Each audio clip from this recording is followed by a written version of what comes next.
sing out your love. And that's where I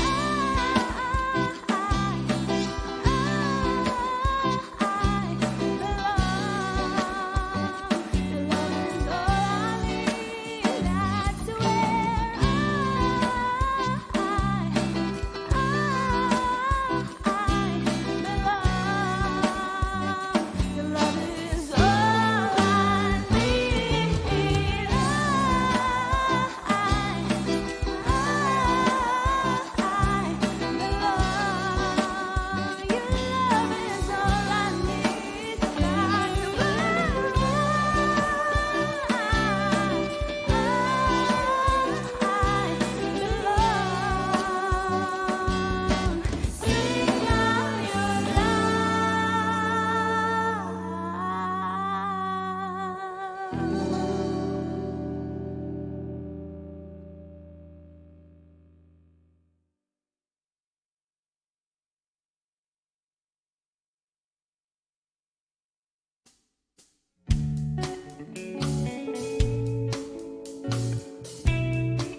What if I tell you that Colin Spain paid 1,000 walls?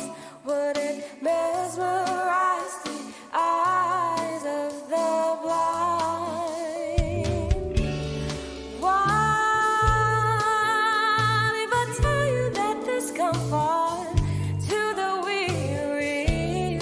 Would you find rest if you alone?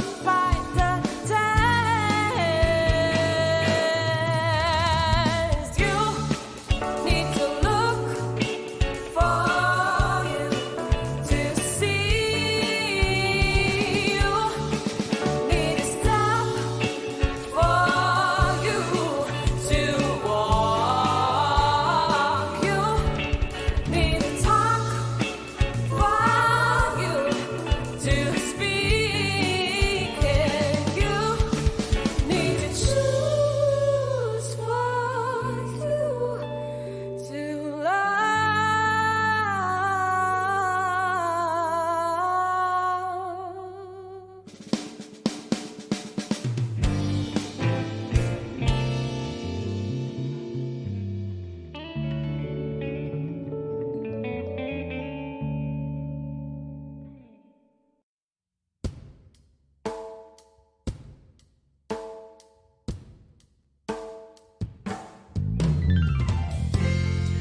Magandang umaga po sa ating lahat. Good morning, everybody.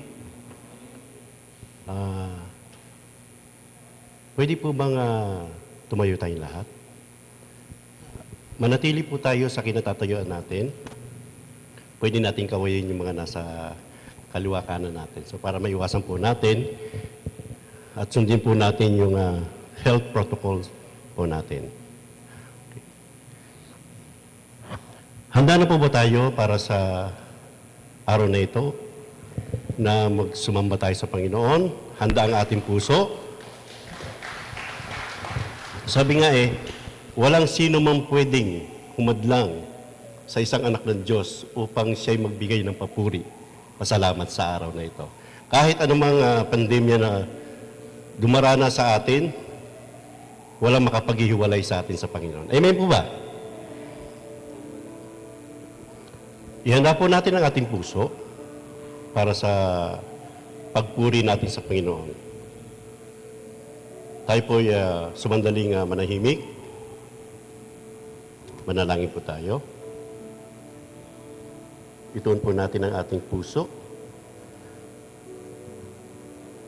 This time, O Lord,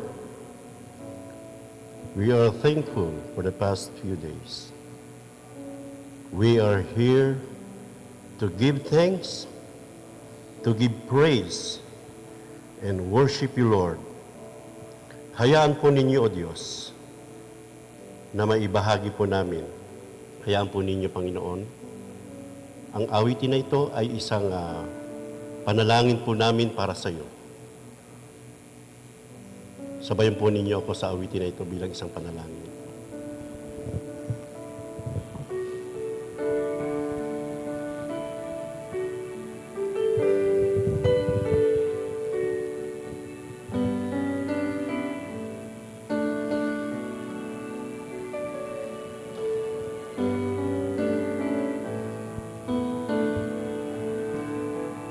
Hear our prayer.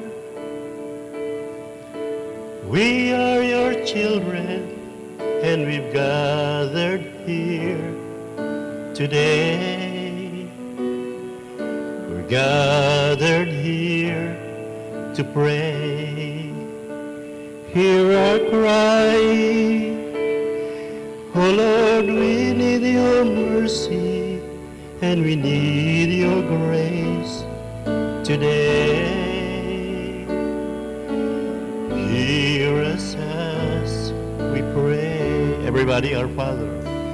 Our Father, who art in heaven, hallowed be thy name.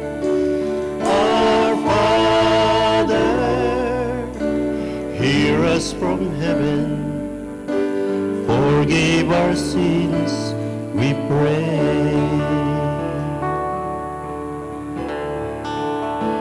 Hear our song as it rises to heaven.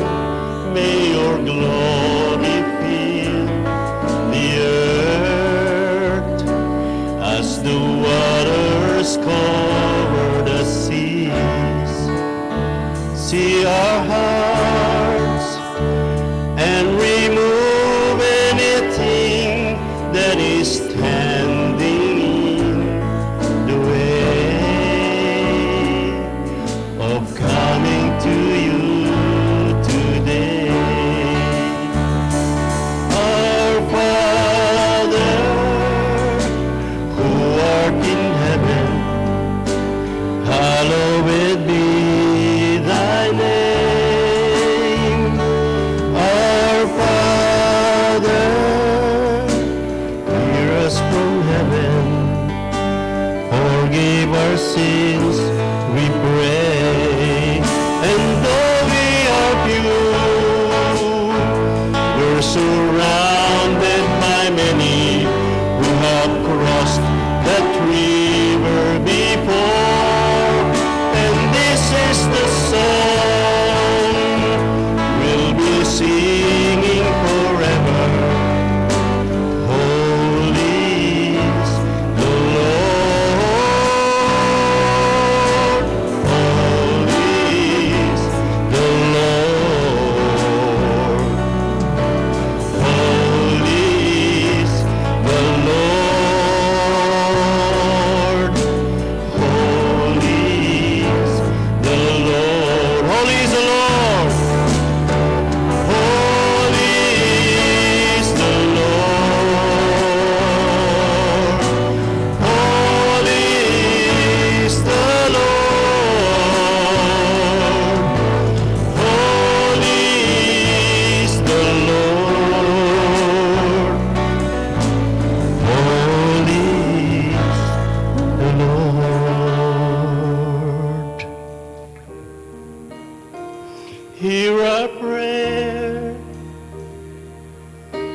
We are your children, and we've gathered here today.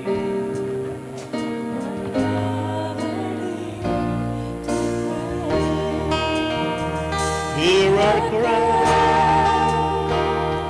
Oh Lord, we need your mercy, and we need your grace today.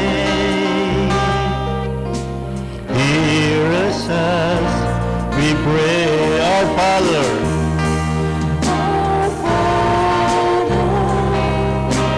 Who art in heaven, hallowed be thy name. Our Father, hear us from heaven. Forgive our sins, we pray. Once again, our Father. Our Father, hear hallowed be thy name. Our Father, hear us from heaven. Forgive our sins, we pray. Forgive our sins, we pray. Forgive our sins, we pray. Forgive our sins, we pray. Forgive our sins, we pray.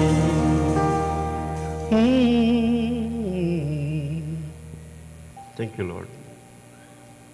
Salamat, Panginoon, sa pagtanggap ng aming panalangin. Tunay nga, O Diyos, hindi kami magsasawa sa araw na ito na magpuri, magpasalamat. Handa po kami, Panginoon, ibigay ang lahat dahil Ikaw ang Diyos na aming dapat pasalamatan, dapat sambahin. Kaya narito, Panginoon, ang iyong anak, hindi po sila nagsasawang magpuri sa iyo sa umagang ito.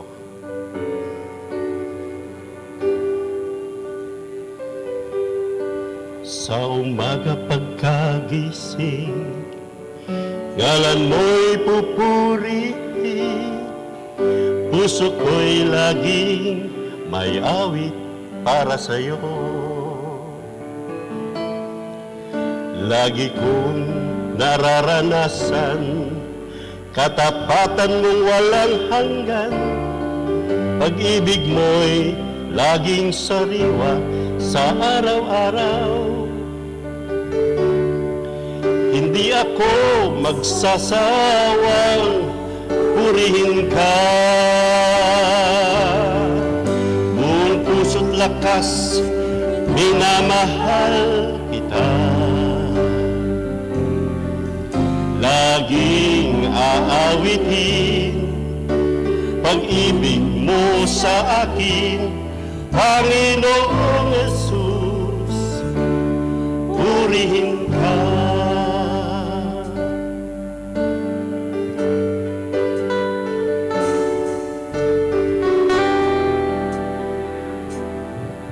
Sa umaga pagkagising, ngalan mo'y pupurihin, puso ko'y laging may awit para sa'yo. Lagi kong nararanasan katapatan mong walang hanggan, pag-ibig mo'y laging sariwa sa araw-araw. Di ako magsasawang purihin ka, buong puso't lakas minamahal kita. Laging aawitin pag-ibig mo sa akin, Panginoong Jesus, purihin ka. Di ako magsasawang purihin ka, buong puso't lakas minamahal kita. Lagi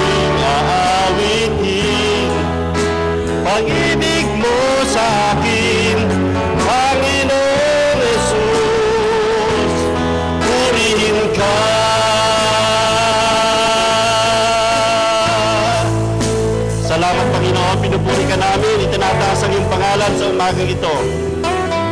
Nakikita mo, Diyos, ang aming mga puso na handang umawit at hindi nagsasawa, Panginoon, magpuri sa iyo sa umagang ito. Hayaan po ninyo, Diyos, ang aming puso, ang aming kamay, ang aming bibig ay umawit sa iyo sa umagang ito.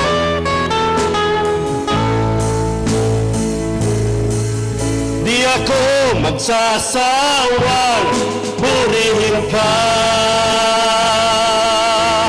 Buong puso't lakas, minamahal kita. Laging aawitin pag-ibig mo sa akin, Panginoong Jesus, purihin ka. Laging aawitin pag-ibig mo sa akin, Panginoong Jesus, purihin ka. Panginoong Jesus, purihin ka. Panginoong Jesus, purihin ka. Salamat, O Diyos. Palapakan po natin ang ating Panginoon. Napakasarap. Sa umagang ito, nararamdaman po natin na napakabuti ng ating Diyos. Amen po ba? Sige po. Ari na po tayong umupo. Salamat, O Diyos. Salamat po, Panginoon. Tunay nga na sa umaga, This is Pasay City Alliance Church. Worship God, change lives.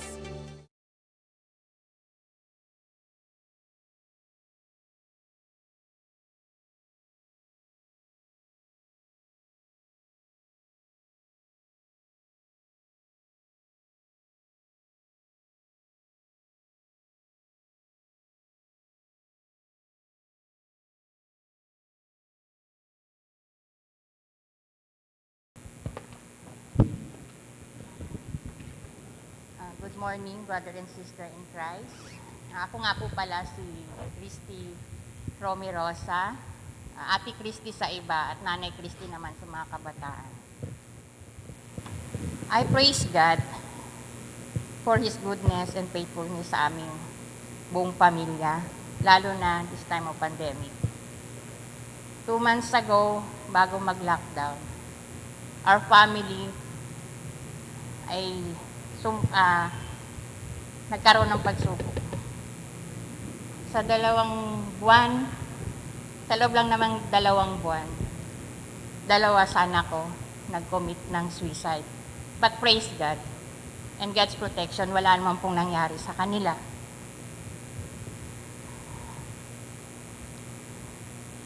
Habang sa panahon na yon, hindi pa kami masyado naka-recover, bigla nag-announce ang gobyerno ng lockdown. Natanong ko sa sarili ko, ano to? Natakot ako. Agad-agad yun ang naano ko. And then, 2 sa anak ko, 2 sa manugang ko, nawalan ng trabaho. After a month, yung husband ko na si Ray, at yung panganay ko na si Apple, wala na ring sweldo.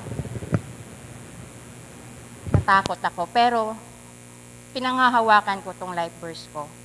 Sa Psalm 46 verse 10, sabi niya, "Be still and know that I am God. I will be exalted among the nation. I will be exalted in the earth. The Lord Almighty is with us. The God of Jacob is our fortress." Nawalan takot ko, nagkaroon ako ng panatag sa aking loob at puso. Dahil alam ko, hindi niya kami pababayaan.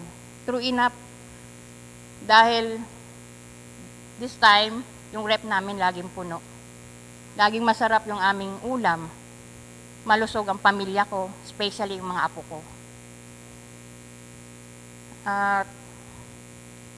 With constant praying and reading the Word of God, every day, me and my family, declaring His goodness, His faithfulness, at yung unfailing love niya sa amin, nandoon. Sabi nga sa Romans 12:12, rejoicing in hope, patient in tribulation, continuing steadfastly in prayer. Kahit hindi kami nakakalabas ng bahay, we have joy in our heart. Sa kabila ng hinaharap namin at ng buong mundo, God is in control. Maraming mga bagay na na-realize ko that God teaches us to take good care of our health, to take good care of our body, and especially take good care of our spiritual life. He wants us to meditate His word every day and constant communicating to Him. He wants us fully and wholeheartedly depending on Him. He gave us so much time to rest. Although many of us are still ordered to stay home, let's thank God we have a home. We have each other, and our basic needs are being met. If I've learned anything during these trying times, I've learned it's the simple things that bring me most joy. That my family is intact. Thank you, Lord, for a breath of fresh air. The best thing I ever did was put my faith in God. I thank God for keeping my life safe and giving us another day to live. I thank God for His mercy and every blessing upon me and my family. Thank you. To God be all the glory.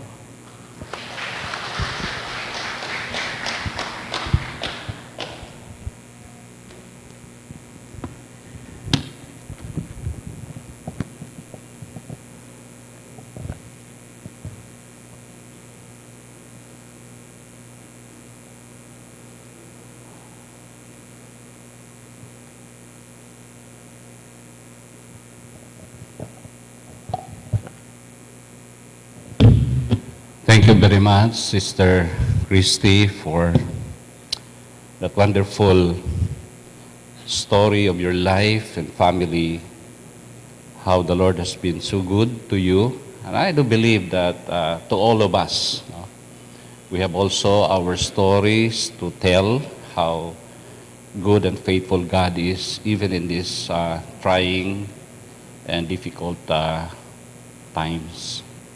Maraming salamat sa ating Panginoon.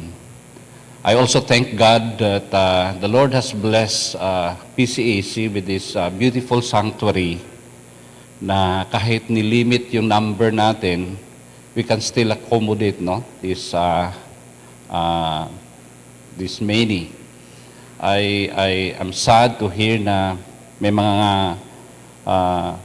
kapatiran tayo na nagnanais din na mag-gather na because they miss so much yung physical worship. Pero dahil yung capacity ng kanilang simbahan ay nasa 50-60 lang, so parang hindi naman maganda na 5 lang, no? 6 lang silang nag-gather. That's why there was an advice from our leadership in the district na they better stop gathering kasi hindi nila maiwasan to go beyond the required 10% of the seating capacity of their sanctuary. So it's sad na nangyayari ito sa ganitong sitwasyon. But we are blessed na we can still accommodate more sa ating simbahan ngayon. We are now in the month of August, and to us, this is also what should I say, parang more difficult time. I don't know if you are following the report of the Department of Health. Kailan ba yun? Yesterday or the other day that nag-record high ng 4,000 plus ang Pilipinas mayroong appeal ang ating mga taga-health, no? Mga health practitioners, yung ating Philippine Medical Association na kung maaari ibalik talaga sa ECQ dahil pagod na po ang ating mga health workers.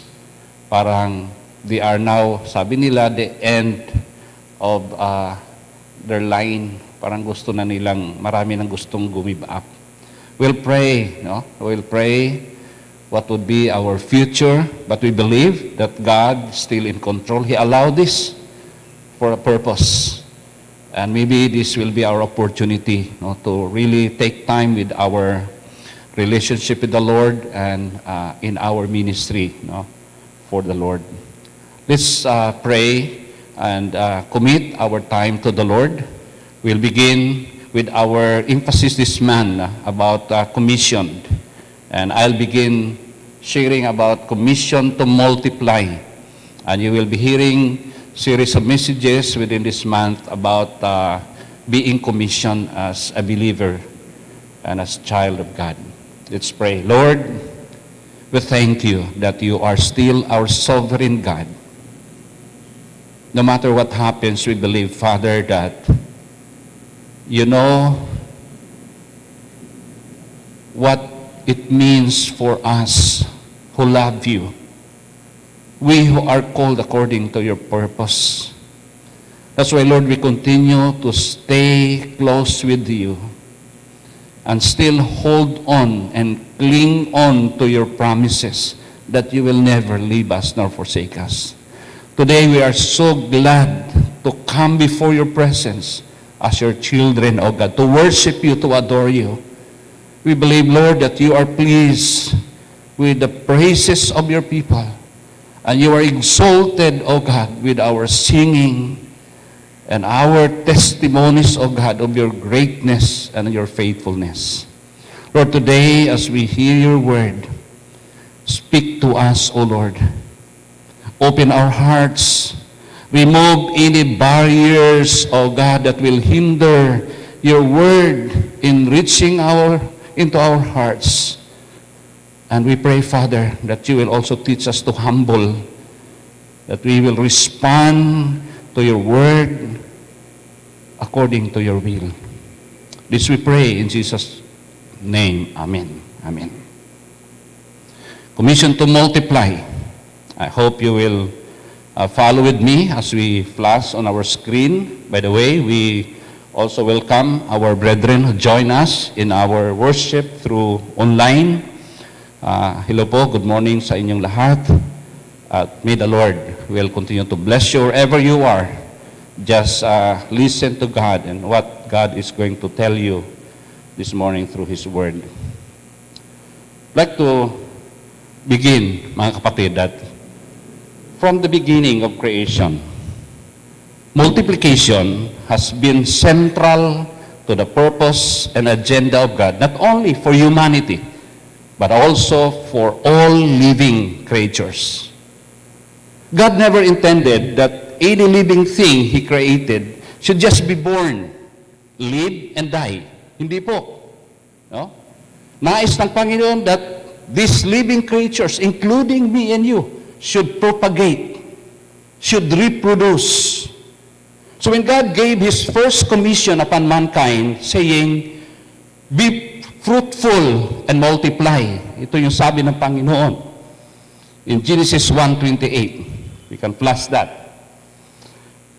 What He was saying was that they have to reproduce their own kind. They have to reproduce their own kind. God was saying, I want you more like you. Or I want more like you. Yun po ang ibig sabihin ng ating Panginoon. I want you to multiply and spread all over the earth the image that I have in you. I want to spread my glory through you. However, when Adam and Eve disobeyed God and fell to sin, nung sila po ay nagkasala, they failed to carry out this mandate. And because of man's fall, God's image in man was distorted.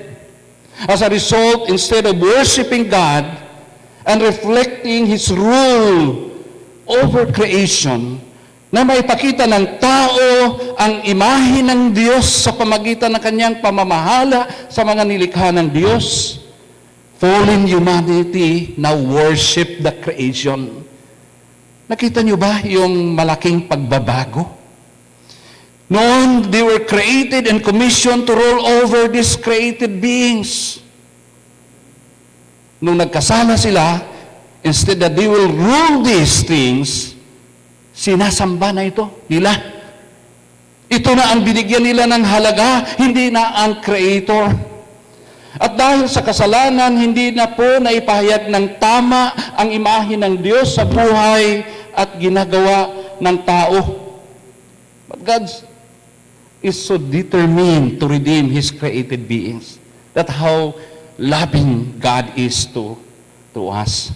So even right after the fall, He already bestowed His redemptive plan for mankind through the offspring of a woman. In Genesis chapter 3, verse 15, right after the fall, nabanggit na po dito, na through the offspring of the woman, referring to the Lord Jesus Christ, tayo po ay magkaroon ng kaligtasan.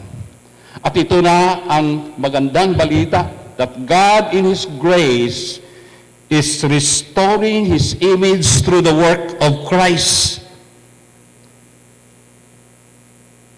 At ito ay ginawa ng Diyos sa pamagitan ng Kanyang anak.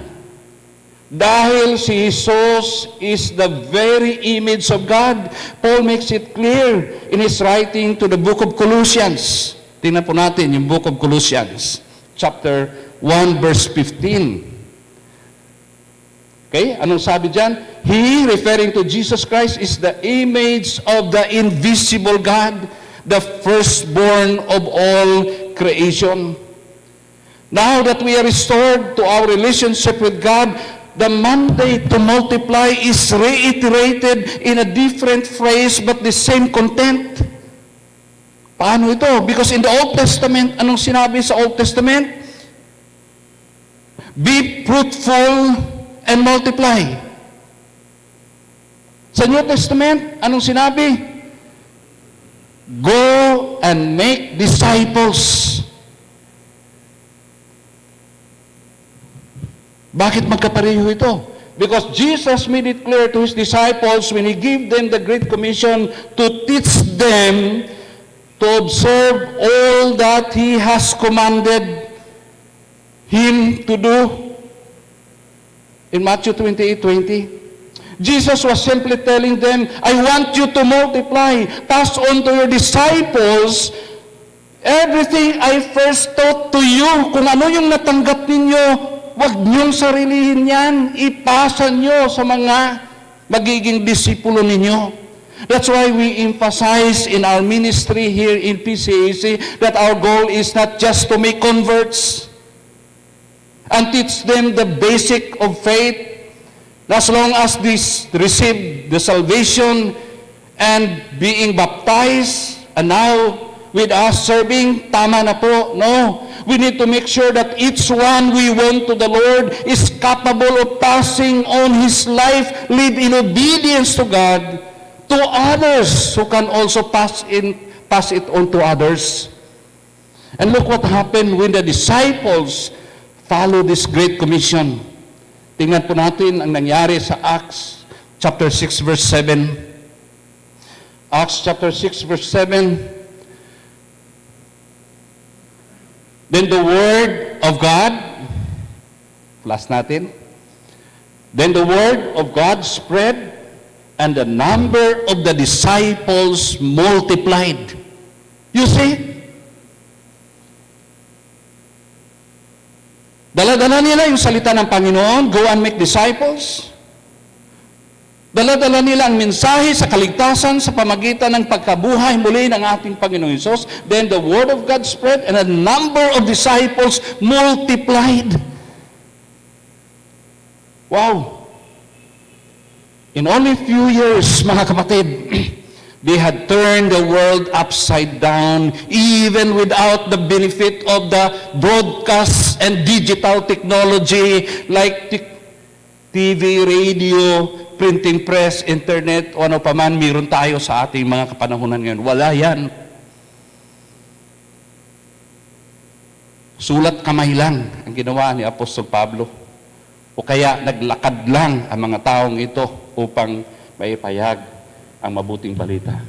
No wonder Paul has also eagerly applied this multiplication principle. For this was the most effective way of reaching out the whole world. Look at what he said to his young disciple Timothy. Ano sabi niya sa kanyang disciple, si Timothy? In 2 Timothy chapter 2 verse 2, palinaw dito.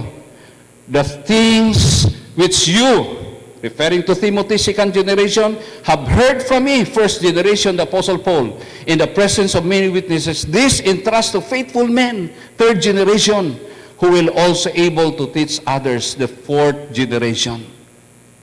Ganyan po ang kanilang multiplication by generation. Dahil ito po yung most effective way in reaching out the lost in the world. Let me make it clear, no? Let me make it clear before every one of you today. Gusto kong linawin ito. That everyone who claims to be a follower of the Lord Jesus Christ is commissioned to multiply. Everyone who claims to be a follower of the Lord Jesus Christ is commissioned to multiply. If you claim to be a follower of the Lord Jesus Christ, you are commissioned to multiply. There's no exemption to this. Lahat po tayo. You are commissioned to make disciples like you are. Church cannot make disciples. Never. Church cannot make disciples. Only disciples that can make disciples. Kahit ilang simbahan pa yan ang papasukan ng isang tao, hindi yan siya magiging disipulo ng Panginoon. Unless somebody will disciple him, help him grow in his walk with the Lord, na magiging disipulo po siya ng ating Panginoon. My question now, do you want yourself to be multiplied in the lives of others? If your answer is yes, then I suggest that we have to do these three important things. Number one, we have to obey God's command. Obey God's command. To go and make disciple is a mandate given by no other than our Lord Jesus Christ. We can never multiply without obeying His command. Si Dr. June Benser during our webinar yesterday, is now based in the U.S. Sabi niya, we talk about mission, that we should not separate, no, verse 19 from verse 18 if we look at Matthew chapter 28. Bakit? Ano sinabi ng verse 18? Tingnan po natin. Sabi niya, all authority in heaven and on earth has been given to me. Then he said in verse 19, therefore, go and make disciples of all nations. With the authority that Jesus He had from heaven, ito po yung sa pamagitan ng authority na ito, siya po ay nagbibigay ng utos sa kanyang mga alagad. When I had my ministry in Maabsi as president, every graduation day, my role is to confer the degrees, no, to all graduates. After the academic day, we'll present that they have finished all the requirements, comply all the requirements, then they are recommended to the degree, Bachelors of Theology, Bachelors of Religious Education, and then I would say, by the authority vested upon me, as president, vested upon me by the Board of Trustees, I pronounce you, I confer you your degree in whatever. As a president, I had my authority, my power. Saan po galing? Ng Board of Trustees na nag-approve ng aking appointment. Now mga kapatid, ito yung punto. Ang pinanghawakan na kapangyarihan ni Jesus nang ibinigay niya ang kanyang utos sa atin ay galing sa pinakamataas na kapangyarihan. Galing ito sa Diyos na may likha ng langit at lupa, kaya huwag po nating baliwalain itong utos ng ating Panginoon. Minsan kasi, ang pagsunod natin sa utos, depende kung sino ang nag-uutos sa atin. Si ano lang yan nag-uutos sa akin, pwedeng hindi sundin yan. Pero kung isipin natin na ito ay galing sa Diyos na utos, na given to us through the Lord Jesus Christ, then hindi po natin kayang baliwalain ito. I usually hear comments from believers na hindi nila linya yung pagdi-disciple. Hahanap na lang ako ng ibang ministry dahil hindi ko po linya yung pagdi-disciple. Some would look at discipleship as the ministry of the elite believers. Sa kanila lang yan kasi magagaling yan sila, matatalino yan sila. Kami, mahihina kami, mga third class lang kami. Para sa akin, mga kapatid, dalawa lang ang uri ng Kristiyano sa ating paglilingkod sa Panginoon. Yung mga obedient Christians at yung disobedient Christians. Nasaan po tayo doon? Are we obeying the Lord's command? Or are we disobeying it? Kapatid, kung ayaw mong sundin ito dahil natatakot ka at wala kang alam paano gawin ito, hindi ka nag-iisa. When Jesus issued this command to His disciples, may takot din po sila. In fact, nanggaling sila sa pagtatago because this happened after the crucifixion of the Lord Jesus Christ. Nagtatago sila because they were afraid na sila ang isusunod na patayin bilang mga tagasunod ng ating Panginoong Hesus. Hindi rin po nila alam ito paano gawin dahil noon they were just watching the Lord Jesus Christ teaching. Tinuturuan lang sila ng ating Panginoong Hesus. Wala pa po silang makaranasan masyado. May mga practicum sila, pero kulang pa po. May takot sila. Alam niyo, yung mga baguhan tayo, hindi maiwasan yung takot. Ano bang mangyayari? Ayun tinatawag nating fear of the unknown. No? When I first preached, maalala ko po, nung una akong nag-preach, umakyat ako sa pulpit, ang dala ko po ay ang aking manuscript, naiwan ko po yung aking Bible. So nung sinabi ko na, let us open our Bibles, wala pala akong Bible, sabi ko, sorry po, kunin ko muna yung Bible ko, bumaba ako upang kunin yung aking Bible. Mga ganon, mga experiences. Normal lang po yun. Pero alam nyo ba ano ang sikreto ng mga disciples? Kahit may takot sila, kahit nagwa-wonder sila paano ito gawin, sikreto nila, isa lang po, obedience. Obedience. Sabi ng Acts chapter 1 verse 4, sinabi dito, on one occasion, while He was eating, after ito ng resurrection ng ating Panginoon, before His ascension, He gave them this command. Sabi niya, do not leave Jerusalem, but wait for the gift of my Father promised, which you have heard me speak about. In obedience to this command, dahil ang Panginoon na ang nag-utos sa kanila, excited na sila. Kung ano mangyari sa kanilang pagsunod sa utos ng Panginoon na mag-multiply. Alam nyo, in obedience to this command, they stayed in the upper room in Jerusalem for 10 days, praying. Nung una, they could not pray for 1 hour. Remember when they were with Jesus Christ, yung 3 disciples, they could hardly pray for 1 hour. Natutulog sila, ginigising sila ng Panginoon. But this time, dahil alam nila na ang Panginoon ay totoong Diyos, He's the Son of God, He has resurrected from the dead, at totoo yung mission niya, then they are now committed to obey the Lord. So they stayed in the upper room praying, agonizing, waiting for the Holy Spirit. Mga kapatid, ikaw ba ay may takot sa pagbabahagi ng salita ng Diyos? Kaya hindi mo ito ginagawa? Nais kong sabihin sa inyo na ang totoong isyo sa buhay Kristiyano mo ay hindi po ito yung takot, yung pangamba. Ang totoong isyo ay yung ating obedience. Merong awit na hindi ko makalimutan noon Siguro alam ito ni Brother Aramil.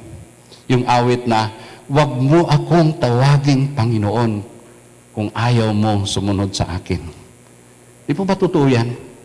Tawag ng tawag tayo, Panginoon, Master, Lord. Pero nang inutusan na tayo, ayaw na natin. Do we have the right to call God, Jesus Christ, our Lord, our Master, and yet do not obey Him? Try to reflect on that. Try to reflect on that. Without obedience, you can never multiply. Pangalawa po, kailangan gawin natin. We need to live under the power and the guidance of the Holy Spirit. The book of Acts is known to us as the Acts of the Apostles. Yun po ang common na description ng the book of Acts. But in reality, as one esteemed Bible teacher said, this is the Acts of the Holy Spirit through the Apostles.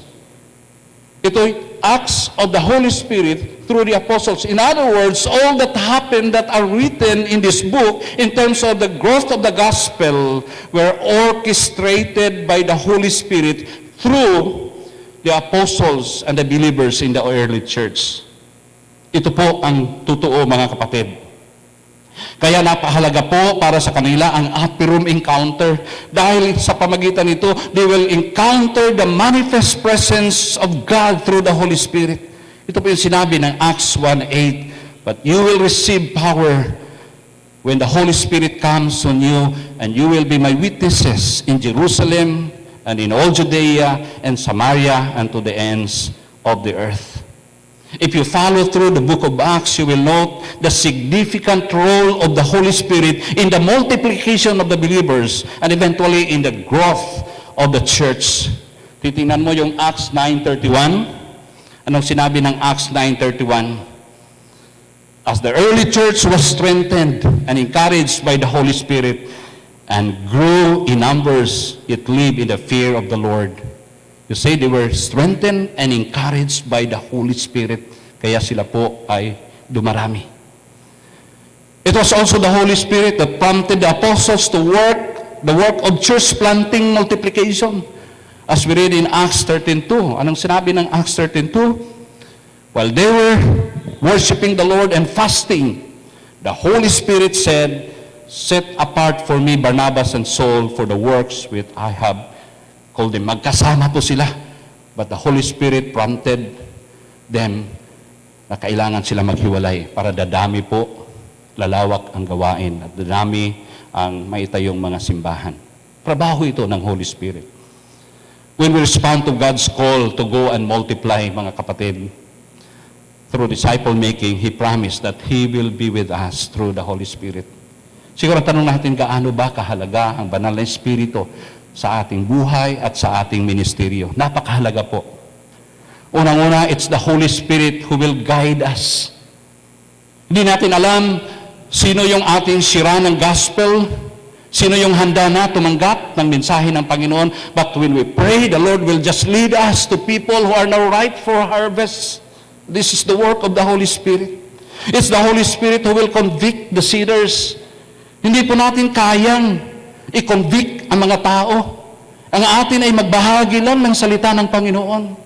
The love of God, what the Lord has done in our lives, yun lang po ang isi-share natin. And the Holy Spirit will speak through us. Yun po ang role niya. He empowered us. Maraming mga bagay na hindi natin kayang gawin sa sarili natin. Kulang tayo sa kaalaman. But when we have the Holy Spirit with us, guiding us, controlling us, He will also empower us to do the things that we can never do in our own capacity. And He teaches us what to say in difficult situations. Siya po ang tutulong sa atin. At mahalaga po, ang Holy Spirit ay ang ating sanctifier. Siya po ang magtuturo sa atin paano mamuhay ng buhay na banal. Dahil pag hindi tayo namuhay ng holy life, mga kapatid, hindi po magiging witness, good witness ang buhay natin. Dahil ang makikita nila yung ating mga kahinaan. Subalit, when we are filled with the Holy Spirit, when we are controlled by the Holy Spirit, it's the fruit of the Holy Spirit that will manifest in our lives and that will make us a good witness sa mga taong nangangailangan ng ating Panginoon. And ang pag-multiply, mga kapatid, sabihin ko ito sa inyo, ay gawain na hindi natin kaya sa sarili natin. Unless mamuhay tayo sa kapangyarihan at sa pangunguna ng banal na Espiritu, hindi tayo magiging effective na multiplier. Kaya kailangan nating mamuhay under the power and the guidance of the Holy Spirit. Pangatlo po, this is the last. Intentionally invest your life to others. Yes, grateful tayo na may naligtas na Apostol Pablo na ginamit ng Panginoon sa pag-ibanghilyo sa iba't ibang dako ng non-world before. Maliban sa pagiging misyonaryo, isinulat din niya ang 13 or 14 kung isama mo ang Book of Hebrews. Kasi maaaring siya rin ang sumulat nito, hindi tayo sigurado. Mga aklat ito sa New Testament na nagiging biyaya po, no, sa iglesia ng ating Panginoon. Subalit nagiging effective na manggagawa lang po ang Apostol Pablo dahil mayroong Barnabas na nag-invest sa kanyang buhay sa taong ito. Noon kinatakutan po si Apostol Pablo dahil mamamatay tao siya. Nung siya ay nag-testify na he encountered the Lord Jesus Christ, wala pong naniniwala sa kanya. It's only Barnabas na siyang nag-spend time sa kanya, nagdi-disciple sa kanya upang nagiging mature siya at nagiging effective na manggagawa ng ating Panginoon. Mga kapatid, kaya itong proseso na ito na naranasan ni Apostol Pablo, ito po yung kanyang itinuro sa kanyang disciple na si Timothy. Nakita natin kanina. Gusto kong sabihin ito. There's no better way to learn how to be a spiritual multiplier than to be on the receiving end of a multiplier's ministry. Linawin natin ito. Wala pong ibang magandang paraan, mga kapatid, na magiging spiritual multiplier tayo kung hindi po tayo ay recipient, tumatanggap ng ministeryo ng isang multiplier na tao. Kaya I challenge you to look for a more mature man or woman who would be willing and able to mentor you. O kaya tayong mga growing mature na in our relationship with the Lord, we look for young Christians na kailangan nating doon i-invest yung buhay natin so that we will continue to multiply as we teach them also to invest their lives to others. Kung titingnan mo yung ministry ng Panginoon, yung method niya, mula noon, even today, ang kanyang approach ay nanggagaling sa maliit, no? Papunta sa marami. No? Start with a few. Yun po ang approach. No? Now, gusto kong, siguro, maaari nakita nyo na ito, pero gusto kong tingnan natin muli ito dahil napakaganda itong eye-opener para sa atin. Okay? Itong evangelist addition, si evangelist addition versus si disciple maker multiplication in winning the world. Tingnan natin po kung ano ang kanilang kaparaanan sa pag-disciple. Now, si evangelist addition, ang kanyang approach is masigasig siya, no? Through evangelistic crusade, anumang mga gawain. Ang target niya, kailangan 1,000 souls a day ang kanyang mabahagian ng salita ng Panginoon. Wow, ang dami, no? Times 365 in 1 year. So, meron siyang 365,000 souls per year. Napakarami yan. So, 365 souls per year times 100 years. No? Napakahaba yung buhay niya. Umabot ng 100 years. Ilan po ang naabot niya? 3,500,000 souls sa buong ministry niya. Napakarami. Pero alam niyo ba, ilan yung additional birth per year? Sa ating population, sa whole world, 135 million a year yung additional. 135 million. So kung titingnan mo, sa additional pa lang, hindi lang naka 1/3 itong naabot niya every year, sa buong buhay niya. No? Pero tingnan natin si disciple maker multiplication. Ang approach niya is, siya lang mag-isa. End of first year, 2 na sila. End of second year, 4 na sila. End of third year, 8 na sila. End of fourth year, 60 na sila. End of fifth year, 32 na sila. Kung ituloy-tuloy mo ito, alam nyo ba, end of 33 years, 8.5 plus billion na po ang nagiging followers ng Panginoon through this one person. Additional 2 years, 34 plus billion, kaya niyang talunin ang population explosion. Just a simple thing. Now the point here is, if we do not multiply, wala akong mangyayari. Manatili pa rin maraming unreached peoples in the world. Marami pa rin mga taong hindi na-transform ang mga buhay dahil hindi nila natanggap ang kaligtasan mula sa ating Panginoon. Mga kapatid, let me proceed to my conclusion. Now, conclusion. The commission to multiply is a command given by the most powerful God. Therefore, wala tayong option but to obey it. Secondly, the commission to multiply is a difficult task. Therefore, we need to do it under the power and the guidance of the Holy Spirit. There's no other way to do it but to be under the power and the guidance of the Holy Spirit. And thirdly, the commission to multiply is God's way to reach the whole world. Therefore, we should intentionally invest our lives to others who would also invest to others.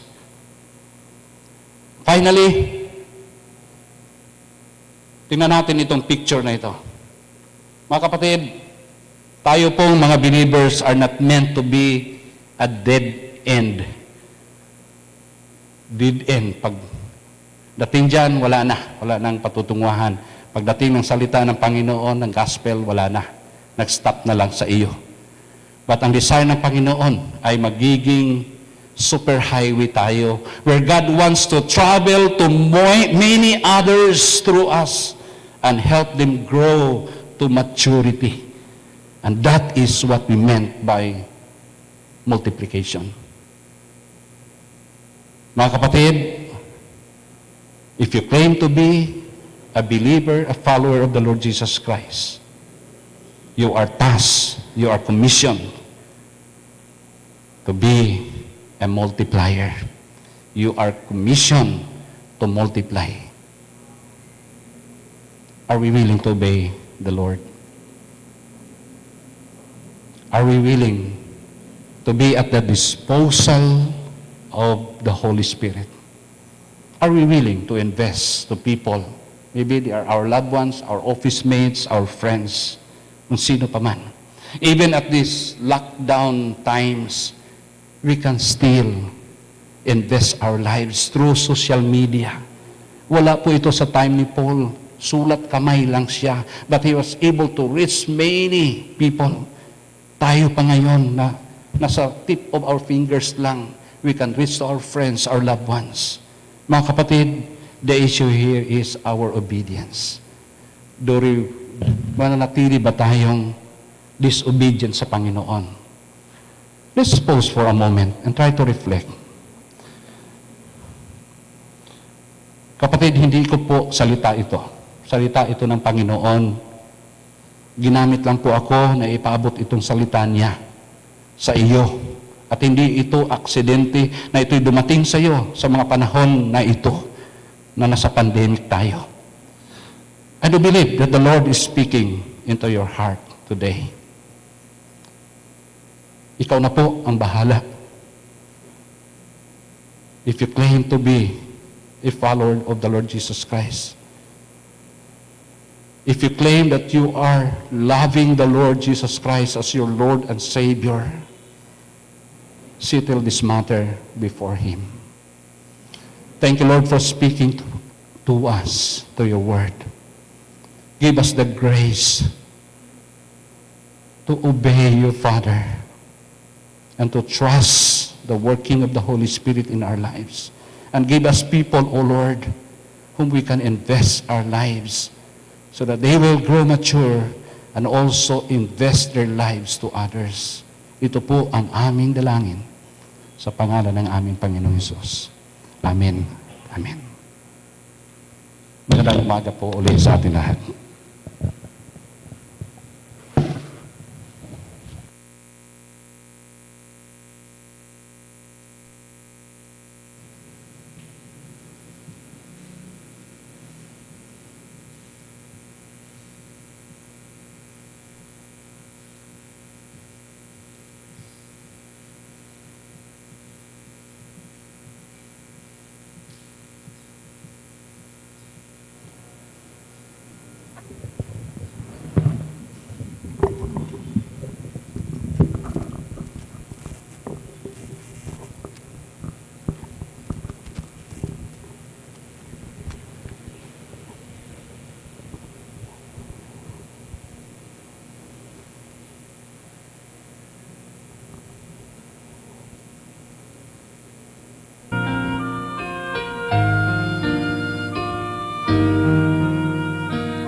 One mind, one heart, that's what you become.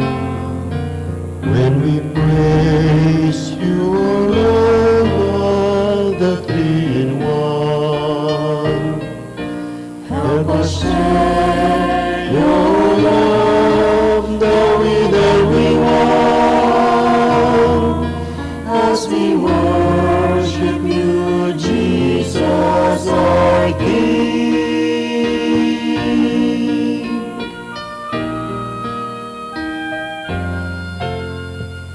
Father,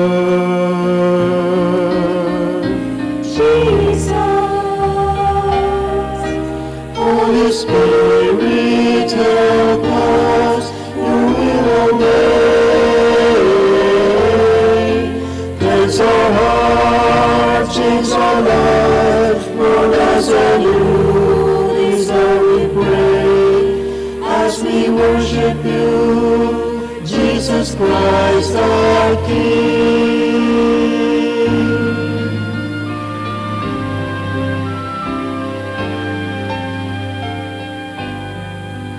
As the family in Christ, we share your precious name.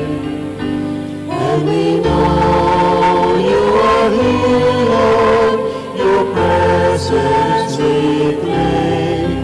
May we leave this place with our hearts unchanged. Draw us closer than ever before.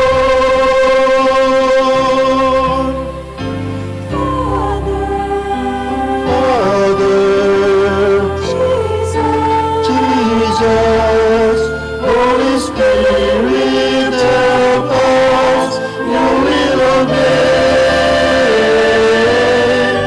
Cleanse our hearts, change our lives, mold us anew, this how we pray, as we worship you, Jesus Christ our King. Cleanse our hearts, change our lives, mold us anew, this how we pray, as we worship you, Jesus Christ our King. As we worship you, Jesus Christ our King, Christ our King.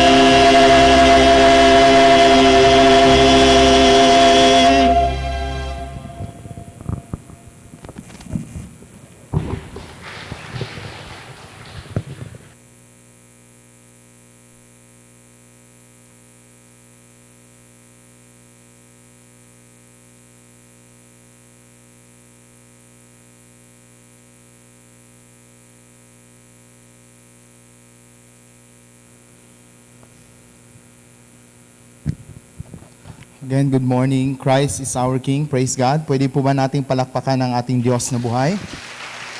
Meron pa po bang mas malakas dyan? Praise God. Indeed, the Lord is good and He is faithful to each and every one of us. Yes, we are commissioned to multiply. Today, we will remember the death of the Lord Jesus Christ and how it brought forgiveness and salvation to us. This is a special meal because each element points to what Jesus has done for us.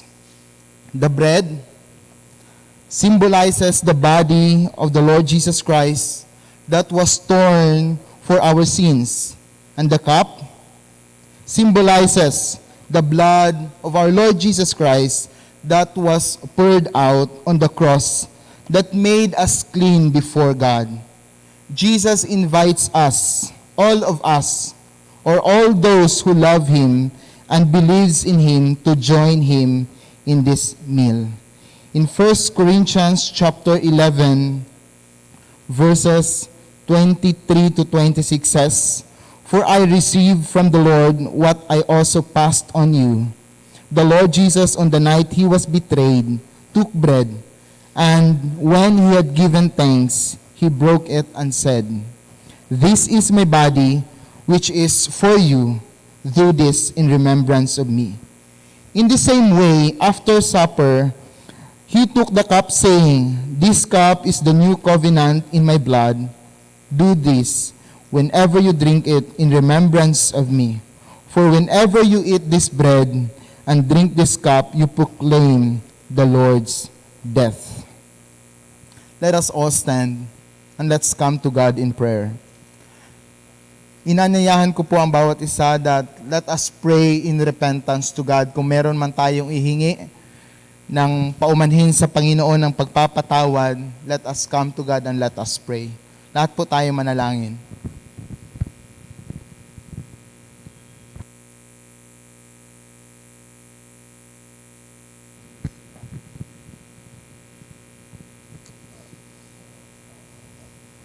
Consecrate us, Father. We all know, Lord, na may mga times po na kami po ay nagkakamali, Panginoon. May mga times, Panginoon, na hindi namin makontrol ang aming pag-iisip, ang aming labi, ang aming mga dila, Panginoon, sa kung ano man ang lumalabas dito. Hindi din namin minsan, Panginoon, makontrol yung aming puso, yung aming pagkatao, Panginoon, sa mga bagay-bagay na hindi po nakakapagbigay ng saya sa inyo. Lumalapit kami, Panginoon, bilang mga anak ninyo. Kami, Panginoon, ay humihingi ng saklolo sa inyo. Humihingi, Panginoon, ng paumanhin. Humihingi po ng pagpapatawad. Linisin niyo po ang bawat isa sa amin, Panginoon, upang sa gayon kami po ay maging karapat-dapat sa inyong harapan. Nawa, Panginoon, ay tanggapin ninyo ang aming paumanhin sa inyo. Ito po ang aming dalangin sa pangalan ng aming Panginoong Hesus. Amen at amen. Therefore, whoever eats the bread or drinks the cup of the Lord in an unworthy manner will be guilty of sinning against the body and the blood of our Lord Jesus Christ.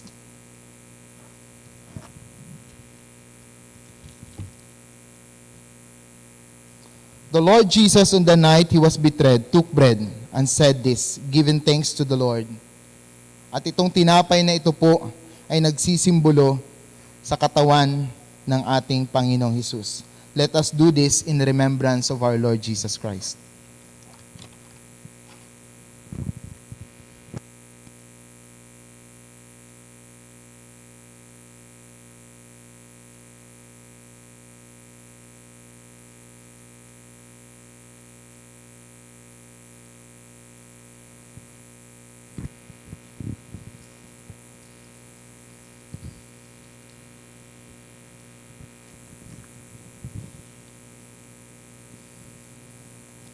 Itong kupa na ito ay nagsisimbolo din ng dugo ng ating Panginoong Hesus. Let's do this in remembrance sa ginawa ng ating Panginoong Hesus doon sa cross ng Kalbaryo.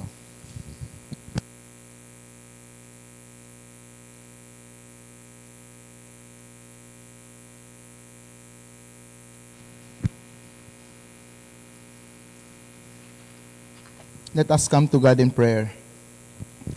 Dakilang Diyos, maraming salamat dahil ang sakramentong ito, Panginoon, ay hindi lamang ginagawa namin ito dahil nakasanayan namin, dahil ito po ay ibinigay sa amin, Panginoon, ng aming denomination na gawin namin every first Sunday. Kundi, Panginoon, ang sakramentong ito ay utos ninyo, Panginoon, upang sa gayon, lagi kaming mapapalalahanan, Panginoon, na sa lahat ng mga paghihirap na nararanasan namin ngayon, mararanasan pa namin, Panginoon, ay wala pong makakapantay sa ginawa ninyo para po sa amin. Salamat, dakilang Diyos, dahil pinaalalahanan nyo kami na ang sakramentong ito, Panginoon, ay tanda ng inyong pagmamahal. Tanda, Panginoon, ng iyong pagkilos na kailanman, Panginoon, hindi ninyo nakakalimutan, pababayaan man, Panginoon, ang inyong mga anak. Salamat, Panginoon. Salamat din sa paalala, Panginoon, na ang sakramentong ito, Panginoon, ay nagbibigay sa amin ng lakas, ng tibay ng loob, Panginoon, na sa mga darating na bukas, Panginoon, nandyan po kayo, tutulong sa amin, Panginoon. Bibigyan kami ng kalakasan, Panginoon. Maraming salamat, Panginoon. Nawa, dakilang Diyos, patuloy na yakapin niyo ang bawat isa sa amin ng iyong pagmamahal, kasama po ng aming miyembro ng aming pamilya. Ito po ang aming dalangin sa pangalan ng aming Panginoong Hesus. Amen at amen. Maaari na po tayo makaupo.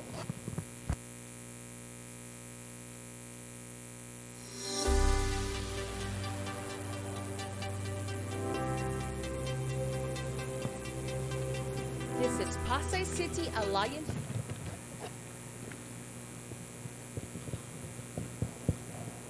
Maraming salamat po.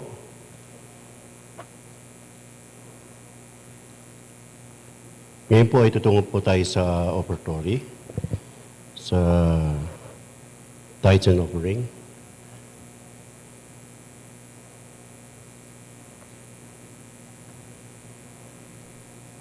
Samahan po ninyo ako sa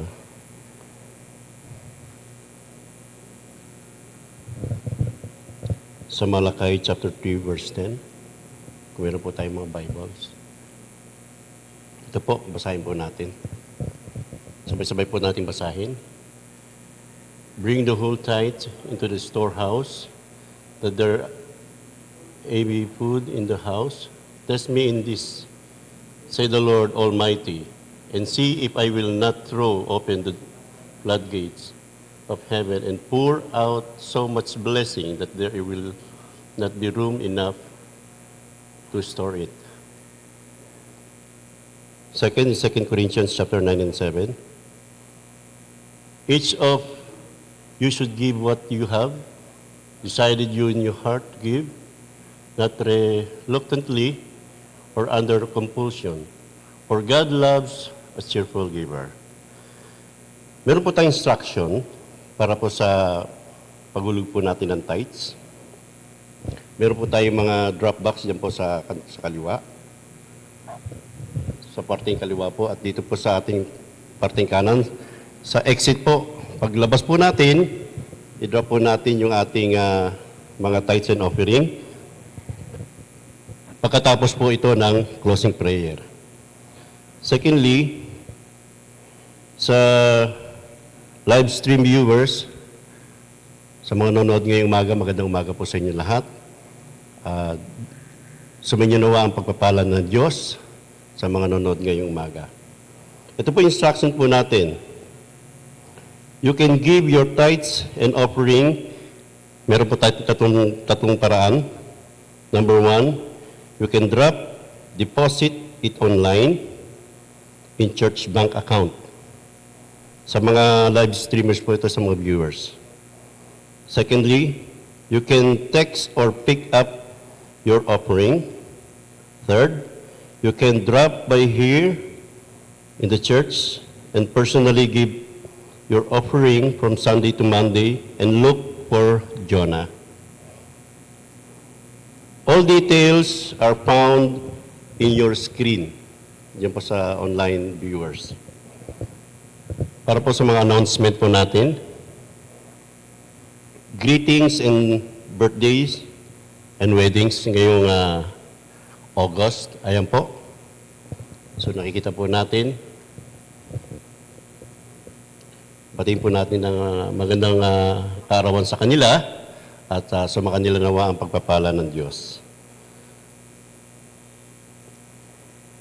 Reminders po sa mga health protocols po ng church. Ito po yung mga guidelines po natin. Number 1, wear your mask at all time. So lagi po natin isuot ang ating mga mask. Second is yung follow yung social distancing po natin. No physical contact. Hanggat maaari, iwasan po natin. At ganoon din sa mga 20 years below and 60 years above o sa mga buntis na babae, manatili rin po tayo sa inyong tahanan at manood po sa oras na ito.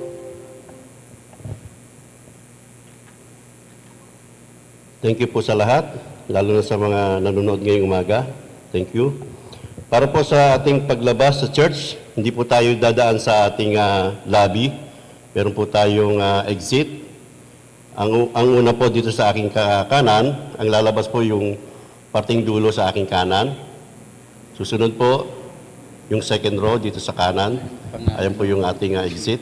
Andiyan na rin po yung drop box po natin sa tithes and offering. Ganun din po sa kaliwa. Ang una pong mag-exit is yung sa dulong left side. And then susunod dito sa line na to. Nakuha po ninyo?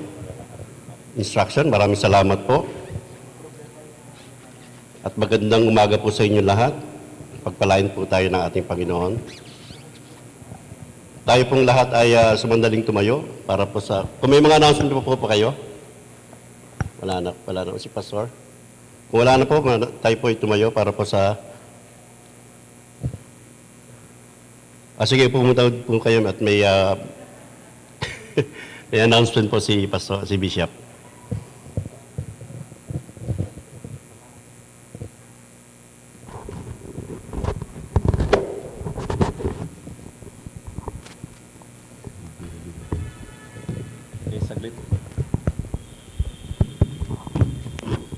Quick announcement lang po.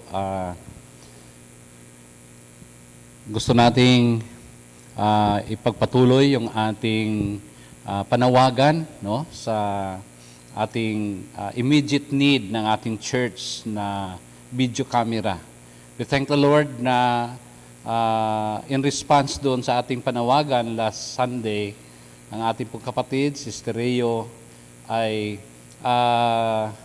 buong puso po niyang ipinagamit yung kanyang camera. Kaso nga, hindi lang compatible, no, sa ating setup dito.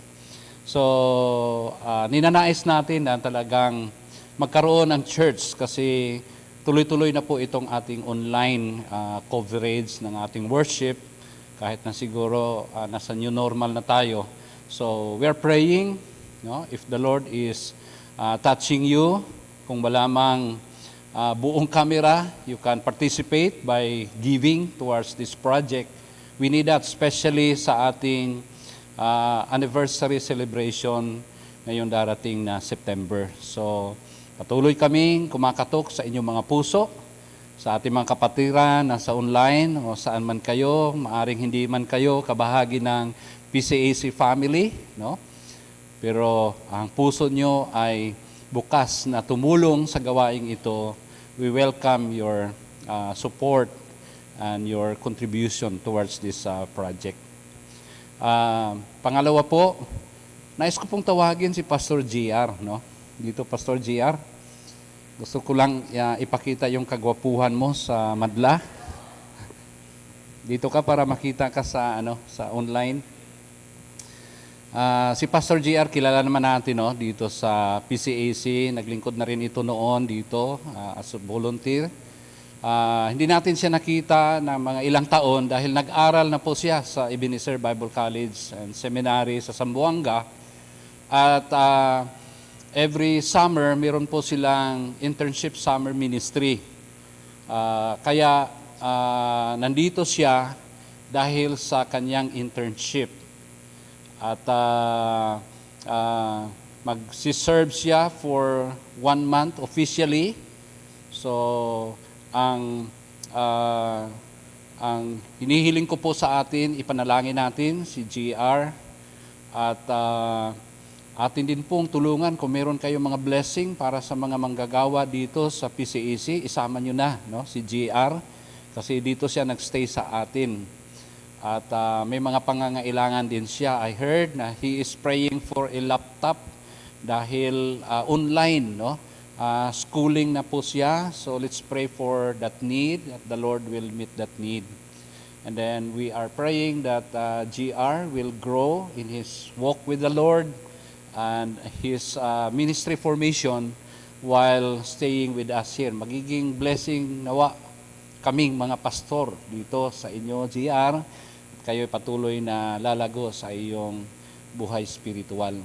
So let's receive him as a brother and a worker of the Lord habang nandito siya serving with us. Okay, so maraming salamat Pastor Emmanuel Jorge Jr. Okay, and the Lord bless you. So let's all stand up for prayer.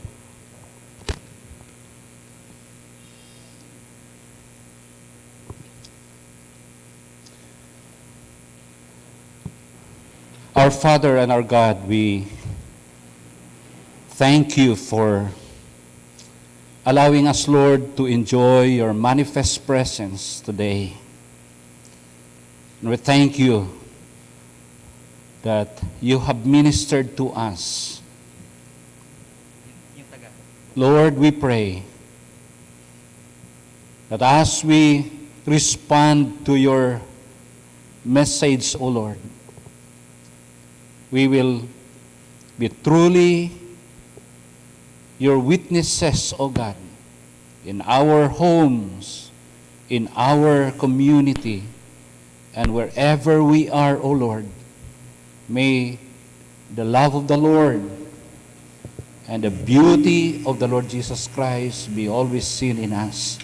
And may the words, O God, that we will say will touch lives of people, O God, and will lead them to the light of this world, who is the Lord Jesus Christ. And they will walk in the light, and they will have hope in the Lord, especially in this time of crisis. Lord, I ask blessing for everyone, O God. May you enable us through the power of your Holy Spirit, O God, to live for you and do the ministry for the glory and honor of God alone. Lord, we heard that there are some brethren who are sick this time, O God. We pray for your healing touch. We cannot name them one by one, but you know them, O Lord. And it's our prayer that you will stretch forth your powerful hand and touch their physical bodies in the name of Jesus.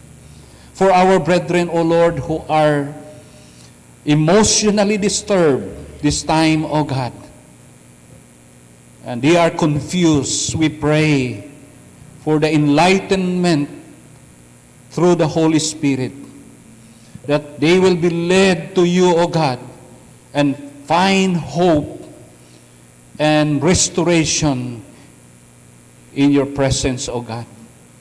Lord, for our brethren who are still working, O God, reporting to their work every day during work days, we pray for your safekeeping upon them, O Lord.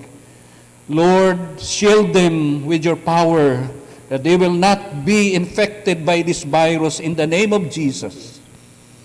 And we ask, their Father, for those who are in need of your provision, Lord, continue to minister to to each of us, O Lord. Meet our needs. Meet the needs of this church, O Lord, so that it can continue to minister to your people. And thank you so much, Lord, that we can just continue to entrust our lives to you. And we ask that may the love of God the Father, the grace of our Lord Jesus Christ, and the enabling power of the Holy Spirit be our portion now and forevermore. Amen and amen.